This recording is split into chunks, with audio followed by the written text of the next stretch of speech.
Today is about us extending our Monmouthshire Engages event. Some of you will remember that last year I came out and spoke to you with the Chief Executive, and we wanted to hear what you had to say and share a few messages, and we decided we'd do a different way this year by having the staff conference and making the use of this fantastic venue. And I think that was a very wise and worthwhile opportunity. Today is, again, an opportunity for me to share a few leadership perspectives on a few things, but also for us then to get a feel from you how you are feeling, and there'll be some interaction later on.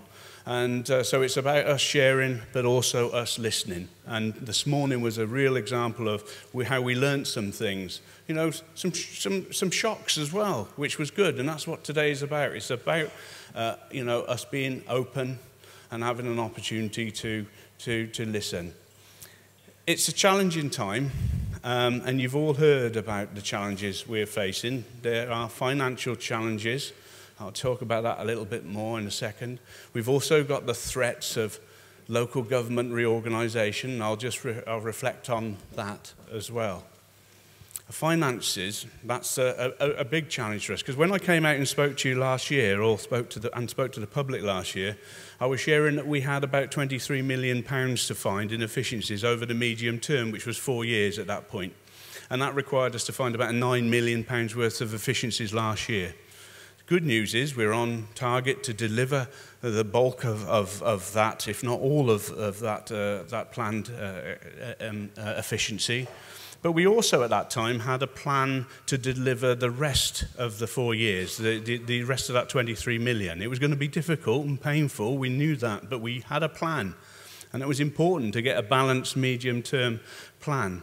Of course, then we had a bit of a bombshell this June when the Minister came and shared with us that our planning needed to be revised because we were likely to get a lot bigger cuts than what we were expecting. And we were told to really plan up to perhaps a cut of up to 4.5%.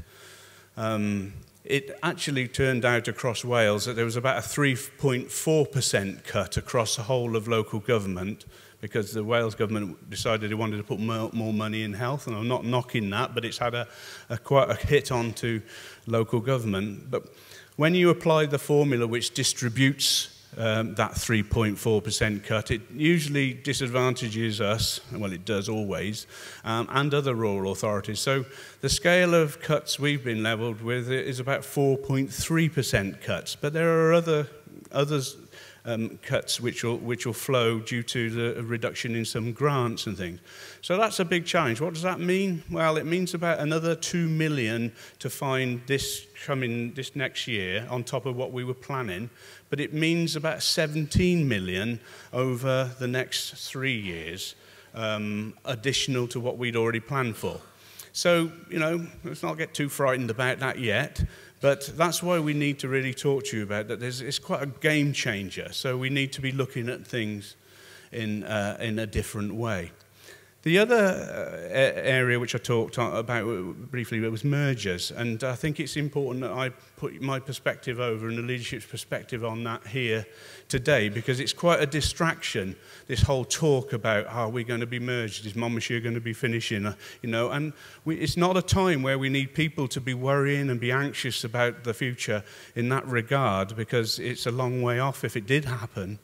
And it's a distraction from the real issues I talked about now with money. But Monmouthshire's position, we had a full council meeting a couple of weeks ago, and what we've felt was, whilst we recognise that there is some need to reform local government across Wales, we don't necessarily believe this idea of just merging authorities together will be the answer to it. We think that's rather simplistic. And actually, we'll probably take a lot of our eyes off the ball as we turn inward and look inward and try to recreate ourselves and decide what we're about and create all of the, you know, deal with all the complexities of merging. What we would rather do is to keep Monmouthshire as a sovereign body, recognising, you know, local accountability should be that local services delivered to local people, and those local politicians held to account, but recognising that some things we could do far better with others. So we're more interested in trying to take forward a different approach which could formalise some services on a regional level but retain a lot of local services. So we're happily talking to other councils across South East Wales to see if there is any traction in that. So at the moment, voluntary mergers with Newport or Blaen y Gwent or Torfaen together off the cards from Monmouthshire's perspective. So don't let it worry you. Reorganisation, if it happens, is a long way away, 2020. So, you know, let's deal with the big issues we got now. It is important that we're all here today because, as I've said lots of times before, and I don't say this lightly, you know, you are our main resource, our biggest resource, because we cannot achieve our goals and aims without the likes of yourself. You know what works well, you know what's not working well, and you have a lot of the answers to some of the dilemmas we have. We don't want to do things in a way that many other authorities might consider doing, cutting things away, because that's quite easy to do. Challenging, I know, but quite easy to do and walk away. But we believe if you stop doing things and then things get better, how are you going to put them back in place again when you've dismantled everything? Far better for us to keep things going in a different way. But that means a real challenge. And I know there's people in this room and there's people this morning who won't be happy with some of the thinking we're having, because we're talking around rationalising services in some ways and perhaps delivering them in different ways, perhaps together. And we've got to move away from this preciousness around buildings, and our Chief Exec probably speak a bit more on that. And we have to get focused back on its services, and services which our communities want. And that's what we have to deliver. And that's why we've been talking to our communities again this year and last year in constant dialogue, trying to understand what's important to them so we can tailor our offer to what they need. And you are the people who will have the ideas to be able to deliver and retain valuable services, perhaps in a different way, but to deliver what the community want. So, you know, it is tough times. Sometimes people think, oh, money's being cut away, that's drastic, isn't it? Isn't it terrible? But it's not necessarily, it's challenging, but what it does is give us license to think in a different way, to think outside the box, to actually challenge the conventions that we've always adopted because that's the way it was always done. But those old ways won't cut it going forward, so we need to be mindful of that and look at different ways of doing things. It is going to be hard, we know that, but together I am passionate that we can do it. I love this county, as many of you do, and you know, I'm passionate about retaining what's special about this place.